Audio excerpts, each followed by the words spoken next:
ಜೈ ಶ್ರೀರಾಮ್, ಒಂದೇ ಮಾತರಂ, ಜೈ ಕರ್ನಾಟಕ ಮಾತೆ. ಸ್ವಾಗತ ಸುಸ್ವಾಗತ. 12ನೇ ದಿನ ಇವತ್ತು.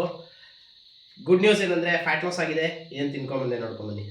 ಎದ್ದಿದ್ದೆ, ಕಾಫಿ ಕುಡಿದೆ. ನಾರ್ಮಲಿ 6 ವೈಟ್ಸ್, 2 ಎಗ್ ಎಲ್ಲೋ, ಅದಾದಮೇಲೆ ಓಟ್ಸು, ಬೀಟ್ರೂಟು. ಮಧ್ಯಾಹ್ನ ನನ್ನ ಫೇವ್ರೆಟ್ ಚಿಕನ್ ಓಟ್ಸು, ಮೊಸರು, ಸಲಾಡ್.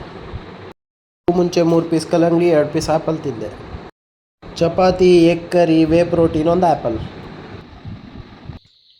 ನೋಡಿದ್ರಲ್ಲ ಇವತ್ತೇನು ತಿಂದೆ ಅಂತ. ಈ ಶೇಕ್ ಆದಮೇಲೆ ಒಂದು ಆ್ಯಪಲ್ ತಿಂತೀನಿ. ಅಲ್ಲಿಗೆ ನಂದು ಇವತ್ತು ಫುಡ್ ಎಂಡ್ ಆಗುತ್ತೆ. How to prepare high protein meal ಮತ್ತು ನನ್ನ ಒಳಗೆ ಅನ್ಸಾಳದ ಮಾತು ಆಡಿದ್ದೀನಿ. ನೋಡ್ಕೊಂಬನ್ನಿ, ವಿಡಿಯೋ ಅಪ್ಲೋಡ್ ಆಗುತ್ತೆ. ಸ್ಟಿಲ್ ಅಪ್ಲೋಡಿಂಗ್ ಈಗ. ಇವತ್ತು ಮಂಡೇ. ಇವತ್ತು ವಿಡಿಯೋ ತೆಗಿಯೋಕ್ಕೆ ನನ್ನ ಹತ್ರ ಯಾರೂ ಪಾರ್ಟ್ನರ್ಸ್ ಇಲ್ಲ.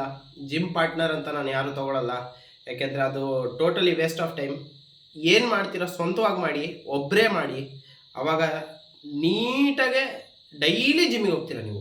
ಇವತ್ತು ಶೋಲ್ಡ್ರಿಗೆ ಎಕ್ಸಸೈಸ್ ಮಾಡಿದೆ, ಬೈಸಿಪ್ಸ್ ಎಕ್ಸಸೈಸ್ ಮಾಡಿದೆ, ಅದಾದಮೇಲೆ 10,000 ಸ್ಟೆಪ್ಸ್ ಕಂಪ್ಲೀಟ್ ಮಾಡಿದೆ ಅಷ್ಟೇ. ಇವತ್ತಿನ ಟಿಪ್ಸ್ ಏನಂತಂದರೆ, ಯಾರು ಫ್ಯಾಟ್ ಲಾಸ್ ಮಾಡಬೇಕು, ಯಾರು ವೆಯ್ಟ್ ಲಾಸ್ ಮಾಡಬೇಕು. ಅಪ್ರಾಕ್ಸಿಮೇಟ್ ನಾನೊಂದು 80 kg ಇದ್ದೀನಿ. ನನ್ನ ಹತ್ರ ಒಂದು ಕ್ವಾಲಿಟಿ ಆಫ್ ಮಸಲ್ ಇದೆ. ನನ್ನಂಥವ್ರು ಫ್ಯಾಟ್ ಲಾಸ್ ಮಾಡಬೇಕು. ಈಗ ನಾನೇ ಒಂದು 110 kg ಇದ್ದೆ ಅಂತ ಇಟ್ಕೊಳ್ಳಿ. ಅವರು ಫಸ್ಟ್ ವೆಯ್ಟ್ ಲಾಸ್ ಮಾಡಬೇಕು, ಆಮೇಲೆ ಫ್ಯಾಟ್ ಲಾಸ್ ಮಾಡಬೇಕು. ಆವಾಗ ಅವ್ರ ಮಸಲ್ಸು ಚೆನ್ನಾಗಿ ಬರುತ್ತೆ ಬಾಡಿಗೆ. ಕ್ವಾಲಿಟಿ ಆಫ್ ಮಸಲ್ಸ್ ಇತ್ತು ಅಂದರೆ 90 kgಗೆ ಫ್ಯಾಟ್ ಲಾಸ್ ಮಾಡ್ಬೋದು ಅವರು. ಜೆನೆಟಿಕ್ಸ್ ಇರಬೇಕು ಆ ಥರ 90 kg 6 ಪ್ಯಾಕ್ ತೋರಿಸ್ಬೇಕಂದ್ರೆ. ನನ್ನಂತೂ ಇಲ್ಲ. ನಾನೀಗ ಫ್ಯಾಟ್ ಲಾಸ್ ಮಾಡಿದ್ರೆ ಏನಿಲ್ಲ ಅಂದರೂ 74-75 ಬಂದರೆ ಹೆಚ್ಚು. ಅದು ಇಷ್ಟು ವರ್ಷದ ಟ್ರೈನಿಂಗ್ ನಂತರ. ನಾನಂತೂ ಹಿಂಗಿದ್ದೆ, ಸಾಯೋ ಹೆಣ ಇದ್ದಂಗೆ.